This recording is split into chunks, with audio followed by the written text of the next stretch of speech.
Então, pessoal, hoje vamos resolver questões de crioscopia, ok? É uma continuação do módulo, né, de propriedades coligativas, ok? Então, nesse slide aqui, vamos começar a resolver as questões propriamente ditas, né?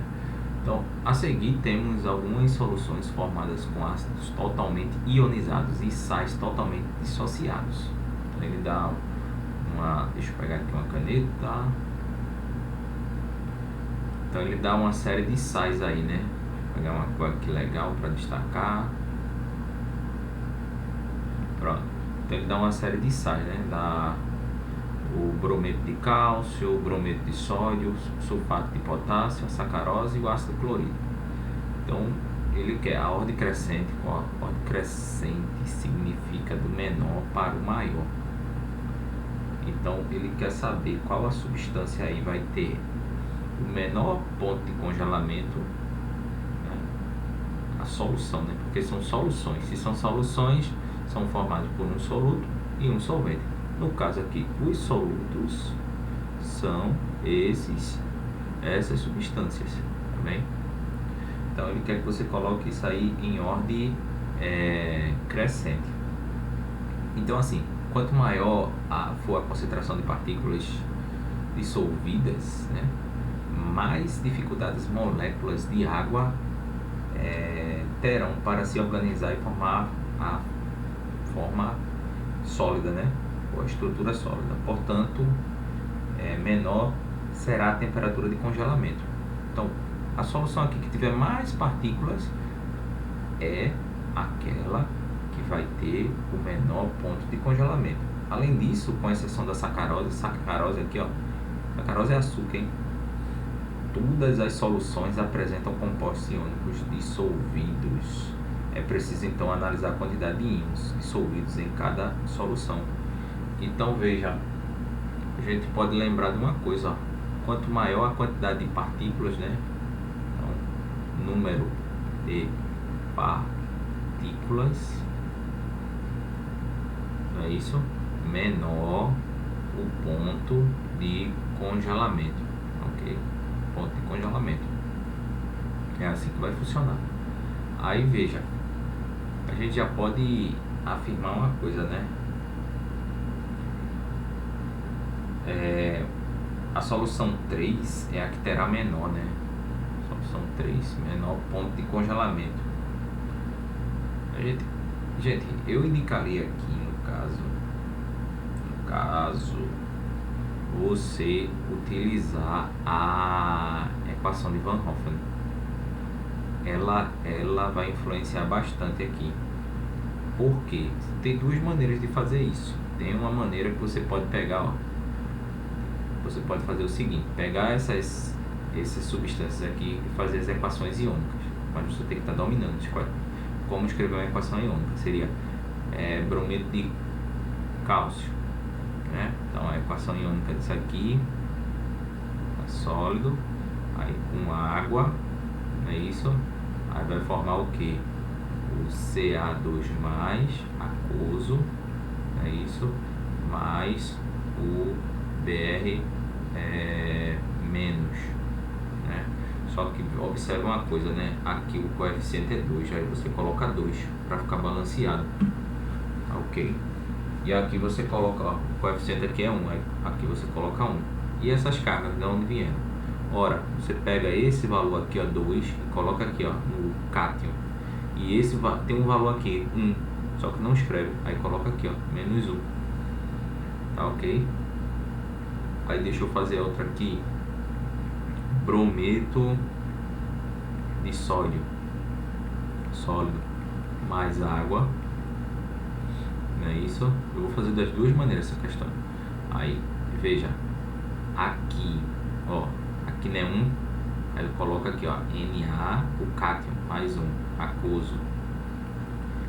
Aqui não é 1, aí coloca mais, Br, menos. Aí coloca, ó, aqui não é 1, você pega 1 aqui, ó, e coloca, não precisa nem colocar, né? E aqui 1. Por quê, ó? Aqui tem um sódio, do lado dos reagentes tem um sódio, do lado dos produtos tem que ter um sódio. Do lado dos reagentes tem um bromo, do lado dos produtos tem que ter um bromo. Mesma coisa aqui, ó. Cálcio, um cálcio, 2 bromos, aí ó, 2 bromos, por isso que é importante esses coeficientes. Aí K2SO4 mais H2, né? Aí veja, vamos lá, deixa eu errei aqui, deixa eu pegar a borracha. Não vai não, é? Pronto.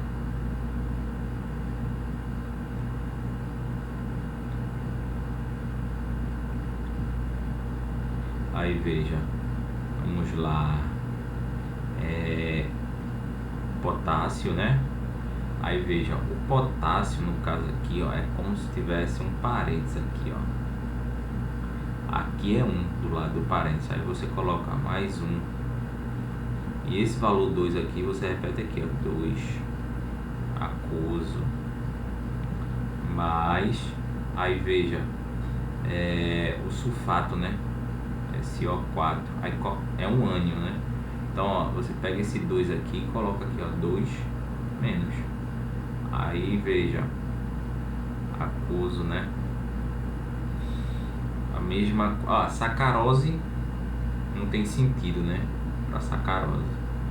Sacarose a gente poderia escrever que é uma sacarose, ela só, na verdade, esses processos que eu estou mostrando aqui a vocês, eles se chamam dissociação. Dissociação. A sacarose não iria se dissociar, ela só iria se dissolver. Ela vamos dizer assim, em termos, a água só faz interagir com ela, né? Em termos de cargas. E o HCl, ó, ele uso, né? Aí 2, aí vai formar H+, aquoso, mais Cl- aquoso. Pronto, acabou. Então agora, ó, deixa eu pegar aqui, bora contar aqui. Aqui dá 3 mols, tá bem? 3 mols. Veja, 1 para 2, somando, ó, 1 com 2 dá 3 mols. Então vamos dizer assim, a quantidade de partículas aqui é 3. Aqui, ó, 1 e 1, aqui é 2. E aqui, deixa eu ver se eu coloco aqui embaixo, né? Aqui, ó, 2 e 1, né? Aí veja, vai dar 3, não é isso? E aqui, ó, 2, 1 para 1. Aí aqui dá 2. Então veja só, é uma questão assim que requer esse, no caso, né, esse pensamento aí, né, em termos de quantidade de partícula. Só que tem um detalhe aí que a gente tem que se ligar também, que é, ó, a concentração das soluções, tá bem? Veja, a sacarose, gente, né? Onde tiver mais partículas, a gente vai ter o menor ponto de congelamento. A gente já poderia dizer assim, ó, ou vai ser o brometo de cálcio, ou vai ser o sulfato, né, de potássio. Porque tem 3, né? Mas veja só, quem é que está mais concentrado? O sulfato ou o sulfato de potássio ou o brometo? Sulfato, né? Então a gente já pode afirmar aqui com certeza que a solução 3 já vai ser a que tem um menor ponto de congelamento, né? Então, ó, a gente já pode vir para cá, ó. Deixa eu ver, elimina a letra D, elimina a letra A. Aí vamos lá. No caso aqui, ó, a gente poderia afirmar o que? teria a menor, né? Veja, independente dessa quantidade de partículas aqui, você tem que analisar juntamente essa quantidade aqui, ó, de mols. A sacarose é a que tem o que? É a maior quantidade. Ah, professor, e por que o sulfato de potássio, né, ele é o menor? Porque além de ter a maior quantidade de partículas, que é 0,2, ele tem a maior, além de ter a maior quantidade de partículas, que é 3, ele tem a maior quantidade, a maior concentração, 0,2. Tá vendo? Ó, vamos já analisar assim, ó. 3, né, vezes 0,2. Isso aqui vai dar o quê? 6, né? 0,6. Então isso aqui, ó, sulfato de potássio. Só que a sacarose, ela tem 0,5, ok? Então seria a segunda, né? Então onde tiver 4, né? Então a gente poderia eliminar já a letra C. Aí ficaria entre a letra A e a letra E. Aí vamos lá, né? Pensar mais. Eu poderia afirmar o que aqui? Sim, eu poderia afirmar que o brometo seria o brometo, ou a gente já decidiu dois, né? Sais.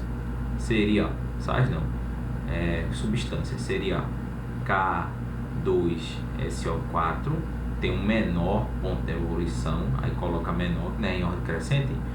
Aí depois vinha sacarose,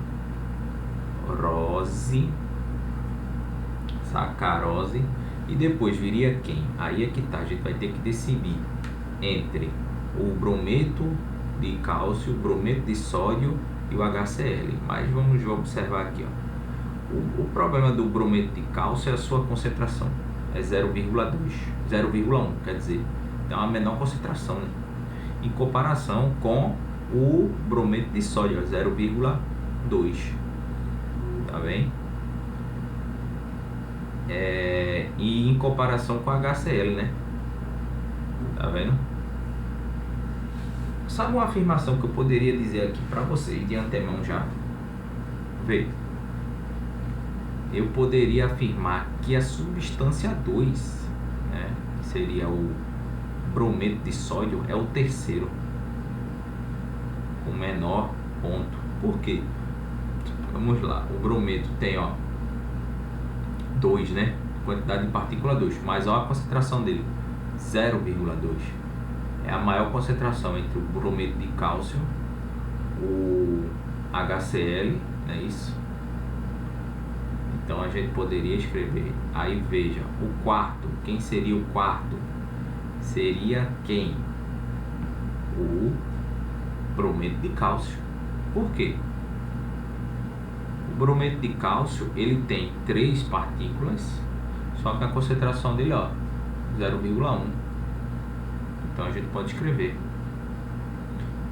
E depois viria o HCl, né? Então deixa eu continuar aqui, ó. Menor que o HCl.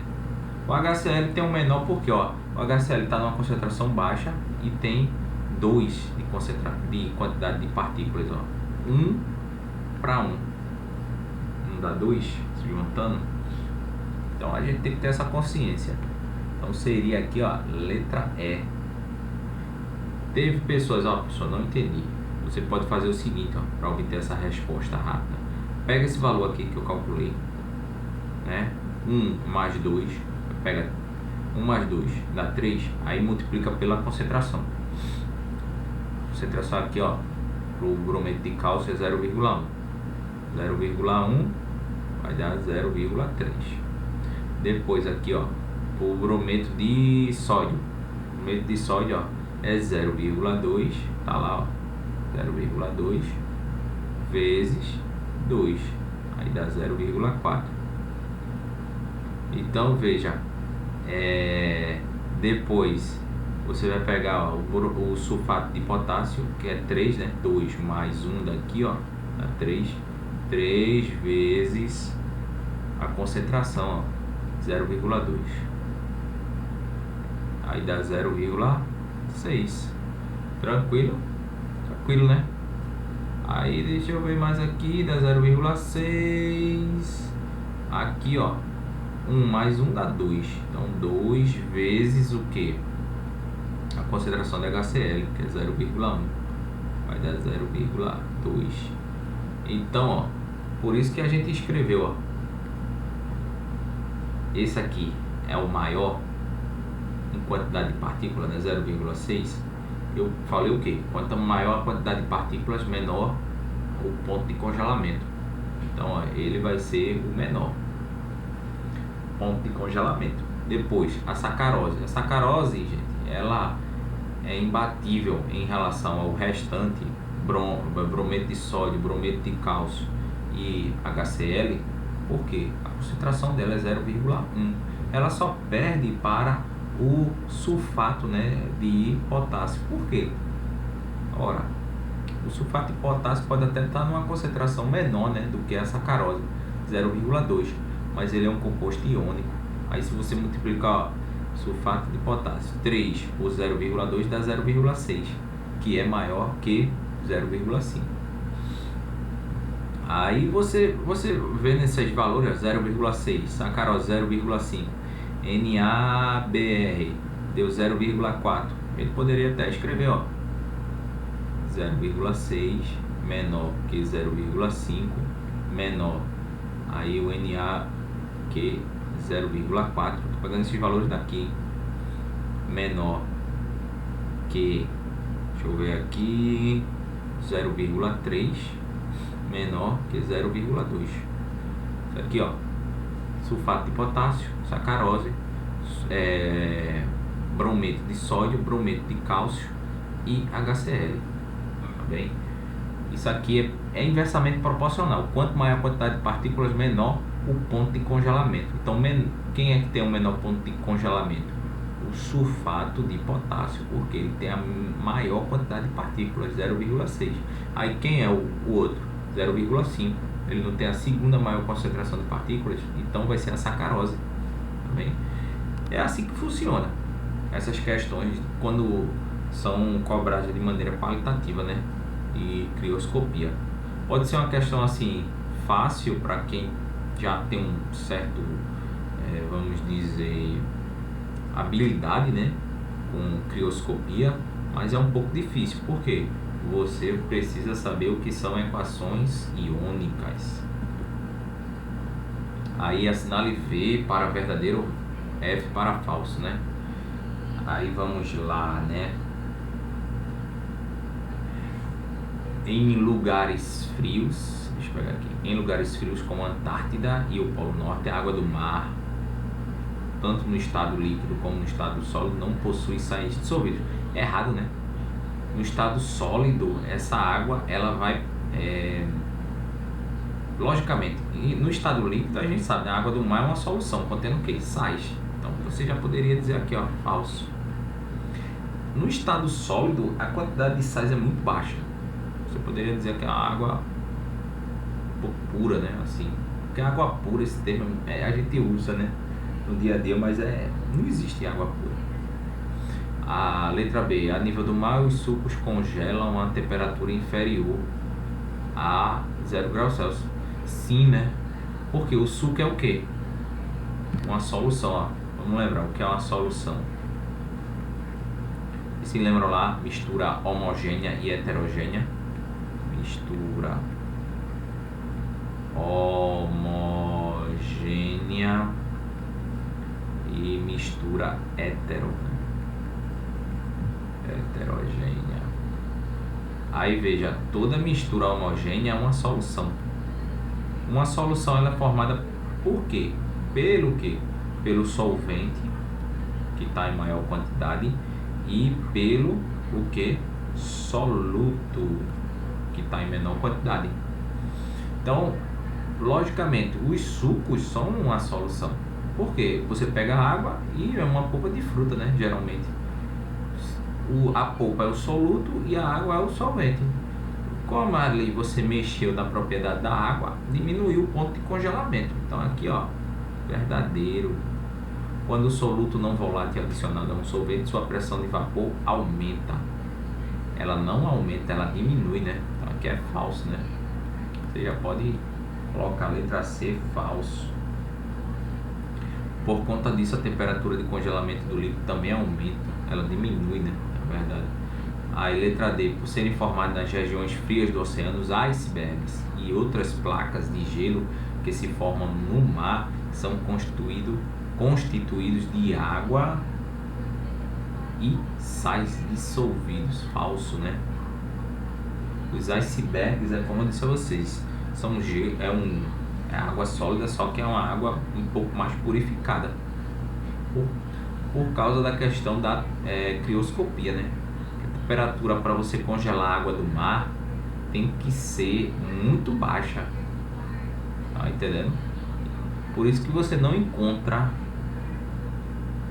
o mar congelado. Por que o mar não congela? Por causa da crioscopia, tá ok? Teria que ser temperaturas muito, muito baixas mesmo. Tem outros fatores também, viu, gente? Aí um aluno viu um noticiário em que em países frios como nos Estados Unidos, o Canadá e Europa, né? Países da Europa, a prática de adicionar aditivos especiais a radiadores de automóveis é bastante comum, pois esses aditivos alteram as propriedades físicas da água. Quais alterações podem ocorrer? Pronto, vê só. Tem um radiador do carro, deixa eu ver se eu faço um radiador aqui. Ele é mais ou menos assim, ó. Uma serpentina.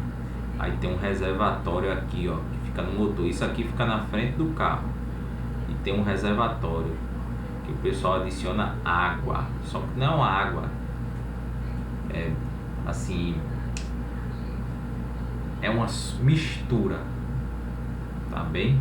Por que tem que ser uma mistura? É uma mistura de água mais etileno glicol. É mesmo assim, água e etileno glicol. Quando nessa proporção, geralmente é 50 de água por cento de água para 50% de etileno glicol. Essa proporção aqui evita que o carro em países frios o líquido congele, né? Porque se você em países muito frios, se você colocar água, um país frio é menos 10 graus de temperatura e essa água aí congelar a 0 graus Celsius, o motor do carro vai congelar, né? Porque a água não tem o papel de resfriar o motor do carro. Geralmente o motor do carro trabalha a 90 graus, tá entendendo? Aí você vai dormir num país desse frio, dá uma tempestade de neve. Quando você for ligar o carro, tá lá a bomba d'água congelada com a água, né? Então sempre se coloca água mais etileno glicol, porque a temperatura de congelamento, crioscopia, vai diminuir, tá bem? Então seria, né, quais as alterações podem ocorrer com as propriedades físicas da água? Primeiro, pressão máxima de vapor, né? Ela vai diminuir, tá bem? Depois, a temperatura de ebulição vai aumentar e a temperatura de congelamento ela diminui, tá bem? É isso que vai ocorrer e as propriedades que vão ser alteradas são essas. Aí você diz, e por que aqui no Brasil usa, professor? A água mais etileno glicol. Aqui tem outra, assim, Brasil comparado com a Europa, Estados Unidos e outros países, é um país quente, né? Aqui no caso, você misturar água com etileno glicol, você protege o seu motor do carro de oxidação, ou seja, ferrugem, e também evita que algumas peças se desgastem com certa facilidade, tá bom? Vamos para aí outra questão, né? Um congelador a 5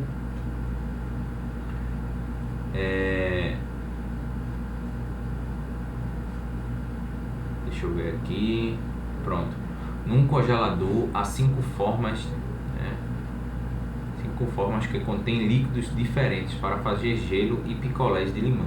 Então, se as formas forem colocadas ao mesmo tempo no congelador, e estiver inicialmente à mesma temperatura, vai se congelar primeiro a forma que contém 500 ml de... Aí veja,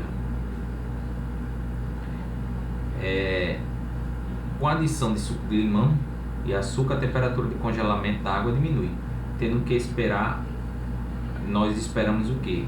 Que a solução se esfrie mais ainda, né? Ou seja, ela vai se congelar mais ainda. Por isso a água pura congela primeiro. Aí veja só, é uma questão assim o português está um pouco rebuscado, mas ele quer saber o que aqui, gente? Quem é que vai se congelar primeiro? Tá entendendo? É água pura, é solução de água contendo 50 ml de limão, é solução de água contendo 50 ml de suco, 100 ml de suco de limão, porque seria 500 ml de água mais 50 ml de limão. Aqui na letra A só é 500 ml de água pura.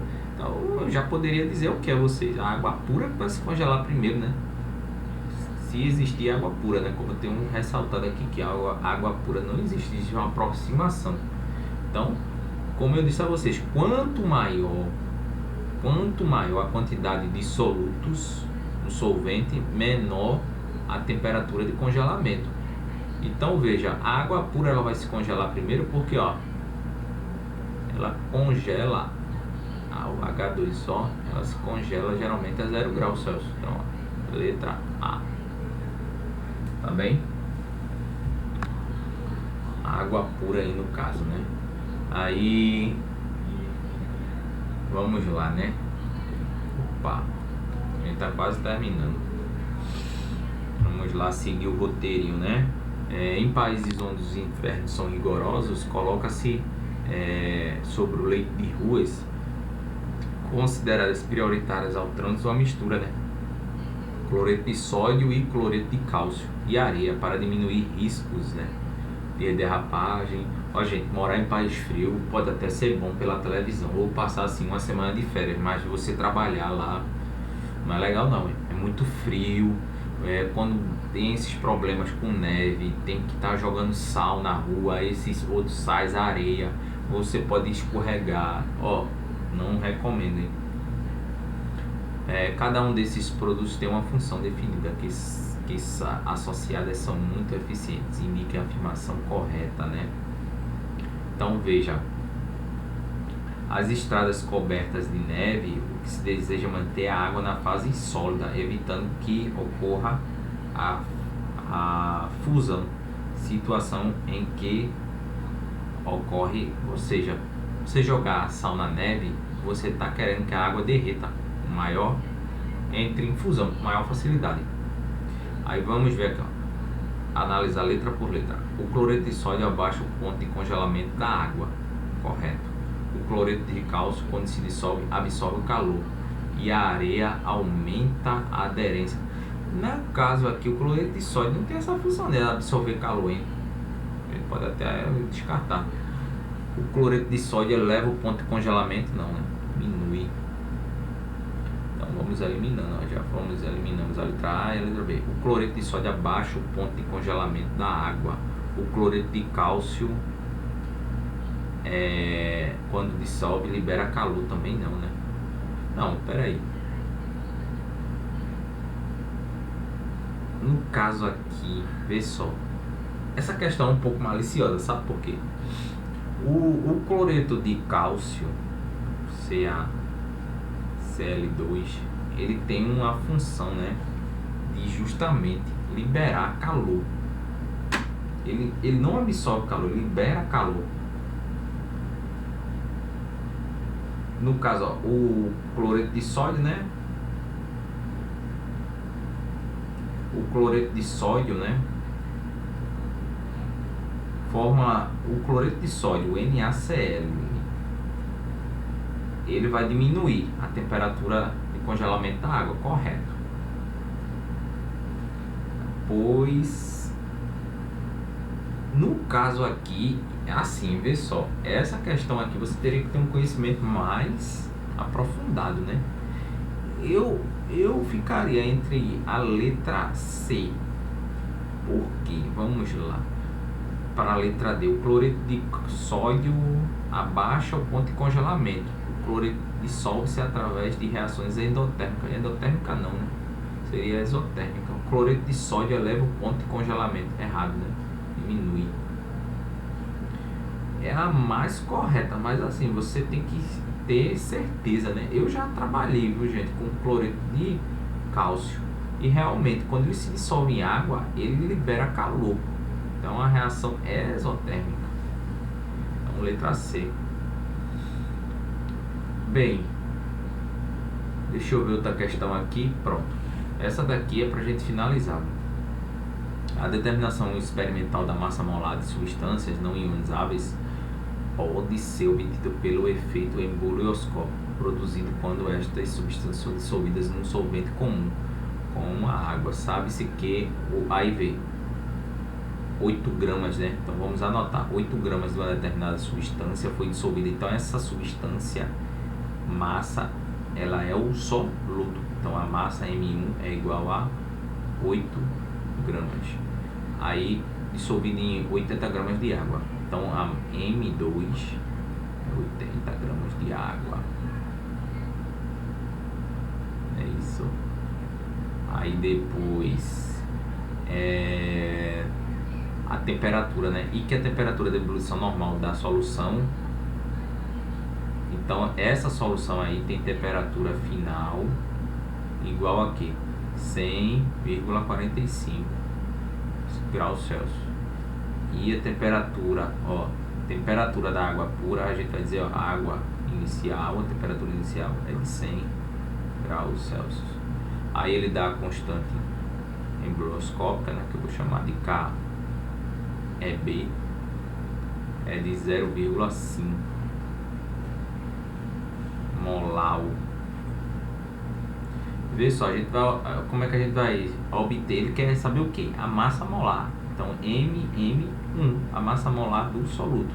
A gente vai utilizar essa expressão aqui, a delta T. Essa expressão aqui, eu vou até, deixa eu mostrar aqui a vocês. Ó, é daqui, ó. Delta T é a lei de Raul, gente. Deixa eu voltar lá. É a lei de Raul. Então, ó, delta T igual a KEB, que é a constante crioscópica, vezes W, vezes I. Só que o I aqui é um cálculo, vamos dizer assim, calcular a massa molar de uma substância não iônica.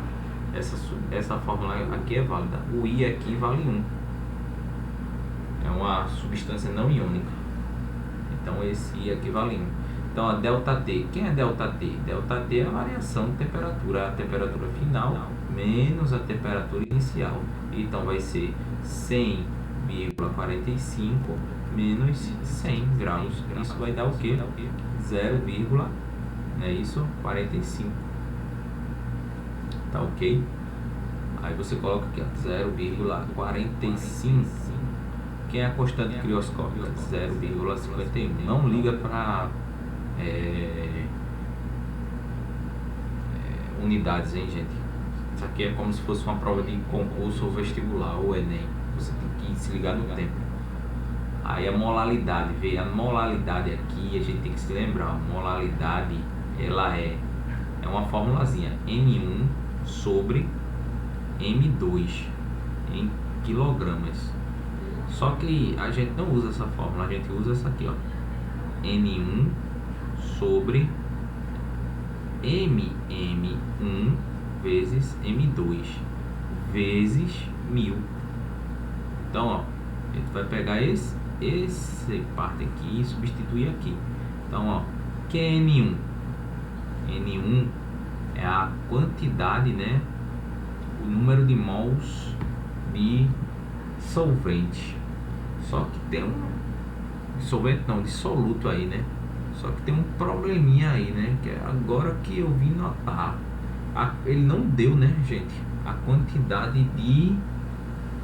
Ele deu a quantidade de soluto. Mas ele deu em gramas e ele não falou, né? Qual é a massa molar, né? N1. A massa molar não. A quantidade, né? De mols. Muito estranho isso, hein? Porque a expressão ficaria, ó, N1 vezes 1000 sobre MM1. MM1 é o que a gente quer calcular, a massa molar de soluto. N1 é o número de mols de soluto. Aí M2 ele deu, né? Que seria a quantidade de vezes 1000 aqui, né? A quantidade de solvente, que é 80 gramas. Então assim, eu não tenho aí a quantidade de soluto em número de mols. E ele nem dá a massa, né? É o que a gente quer saber. Essa questão aí eu teria que rever. A priori eu tinha resolvido ela, mas assim, tinha resolvido rápido de cabeça, né? Mas, bem, depois eu vou resolvê-la. Depois eu vou resolvê-la com mais calma.